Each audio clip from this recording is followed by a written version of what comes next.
Hi, everyone. Welcome back to the Frugal Watchbox channel. Today, I'll be unboxing a unique, super budget analog watch from Q&Q, the VS50J model, and comparing it with the Casio MW240 because of their similar all-resin construction. Here's the Q&Q box, which looks quite similar to a Casio box. It's almost flawless, with no noticeable dents or damage. What I really like about this watch is its unique design, featuring an all-dark construction, from the strap to the case and dial. I purchased this watch about 2 weeks ago for just $11, but I've only now found the time to do the unboxing. Let's not waste any more time. Let's open the box. The watch appears to be securely packed. And look at that. What a stunning watch.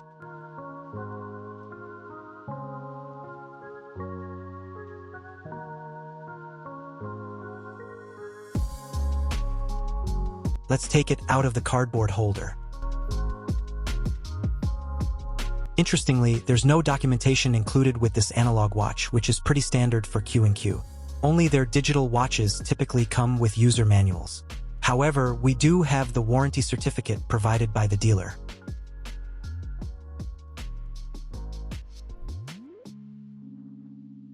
Alright, let's take a closer look at the watch.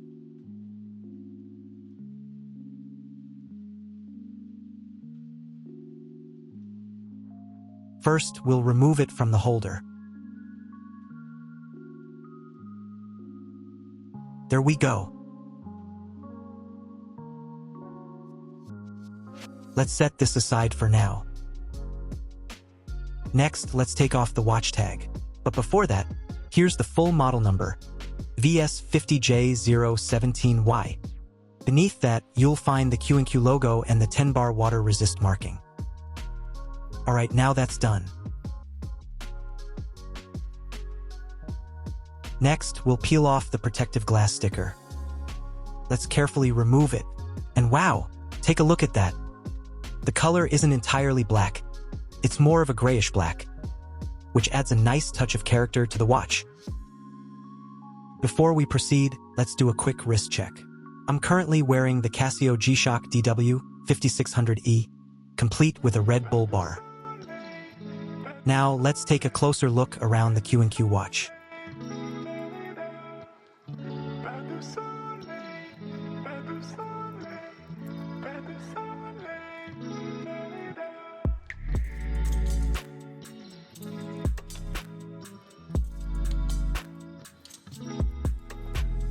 First up, the case and bezel.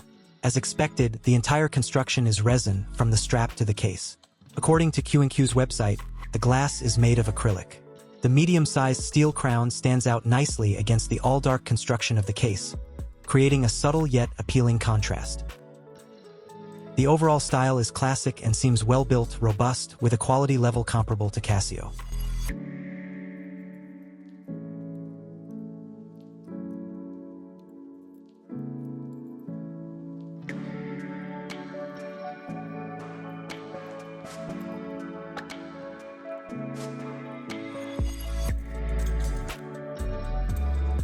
Now, let's take a closer look at the dial.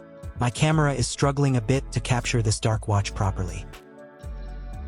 It's much harder to get a clear shot compared to lighter or more conventional watch dials. The dial is actually a dark gray, and it has no date or day complication. This is a very simple, minimalist watch.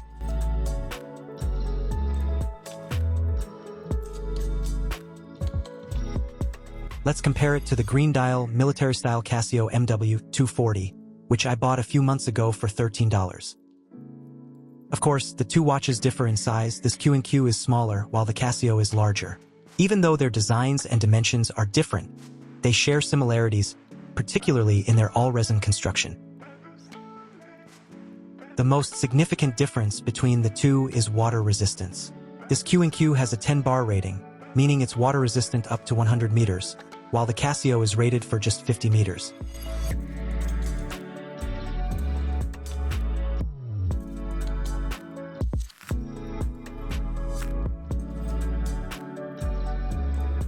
Alright, let's move on to compare the dimensions of these two watches. The case size of the Q&Q measures 38 millimeters, while the Casio MW240 is larger at about 43.6 millimeters, making it roughly 4.6 millimeters bigger. The lug-to-lug distance of the Q&Q is approximately 45.4 millimeters, whereas the Casio measures 48 millimeters, giving it a slightly longer profile by 2.6 millimeters. In terms of thickness, the Q&Q is about 10.2 millimeters, and the Casio is just a tad thicker at 10.3 millimeters. The lug width of the Q&Q is 16 millimeters, while the Casio features a standard 18 millimeters lug width. Because of this difference, the straps are not interchangeable between the two watches.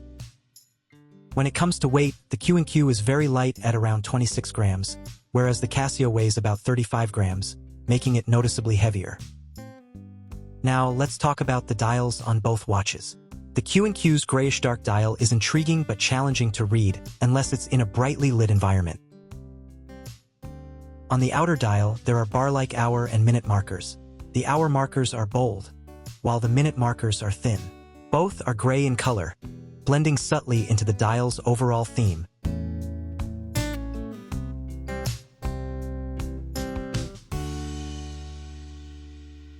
On the Casio, there are double bars marking both the 12 o'clock and 6 o'clock positions. The minute markers are represented by thin bars, while the hour markers use bold, single bars. On the Q&Q, the logo is painted in gray just below the 12 o'clock position, with WR10 bar displayed above the 6 o'clock mark. The model number is printed at the bottom of the dial. In contrast, the Casio dial features the Japan movement imprint at the bottom instead of the model number. For the Casio, the model number is found engraved on the case back.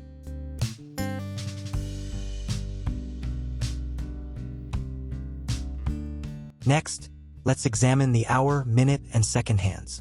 On the Q&Q, the hour and minute hands are dark gray on the outside, with a central section that mimics the appearance of loom. Unfortunately, neither watch actually has any loom. The second hand appears to be either dark gray or black. It's hard to determine the exact color. Like the Q&Q, the Casio lacks a day and date complication. However, the Q&Q features a larger crown, while the Casio's crown is smaller but protected by its military or field watch design. The hour markers on the Q&Q are dark but shimmer like silver when they catch the light.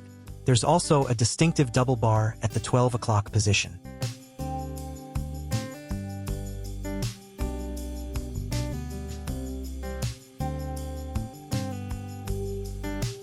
On the Casio, the hour markers are Arabic numerals, including a secondary 24-hour format printed inside the main markers, with numbers ranging from 13 to 24. The Casio logo and quartz branding are located just below the 12 o'clock mark. The logo, painted in white, complements the hour markers and hands. At the bottom of the dial, Japan movement is also printed in white, maintaining a cohesive color scheme. Meanwhile, the water-resist 50M marking and the 24-hour numbers are painted in a grayish tone, offering a subtle contrast against the dial.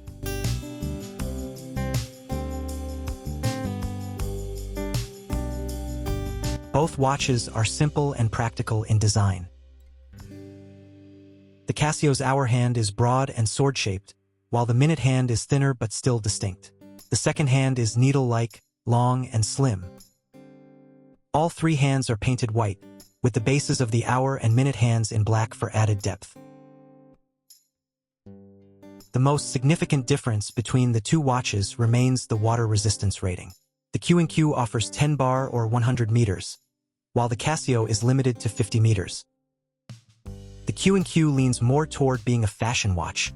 Its lack of loom and the difficulty of reading the time, even in daylight, make it less practical for everyday use. In terms of straps, the Q&Q strap feels durable, comparable to the Casio's.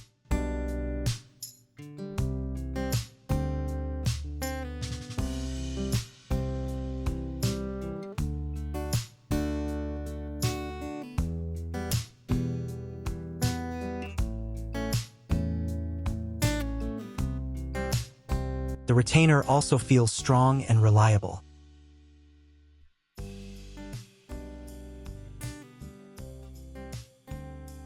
A notable detail is the Q&Q logo on the buckle, which is something the Casio does not include on its buckle. The underside of the Q&Q strap has no imprints on either side, unlike the Casio, which features some numbers and letters molded into the strap.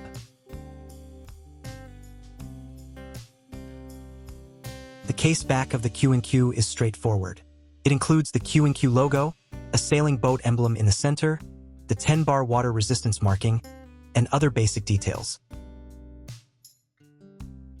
When it comes to the strap material, the Q&Q feels softer and more flexible, while the Casio strap is slightly stiffer.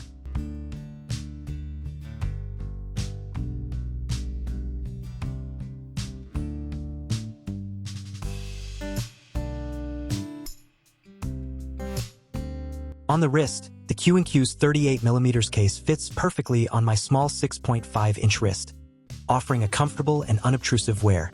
The Casio, with its larger case, has a bit more wrist presence, but it doesn't feel overwhelmingly large. Next, here is a quick comparison and recommendation. If you're looking for a minimalist and lightweight watch that's comfortable for daily wear, the Q&Q is a fantastic choice, especially with its superior 10-bar water resistance. On the other hand, if you prefer a more rugged design with a military vibe and Arabic numerals for better legibility, the Casio MW240 might be more suitable. I think that's the end of the video, guys. Thanks for watching. If you enjoyed it, please consider subscribing and giving it a like. It really helps out the channel. See you again in the next one. Bye for now.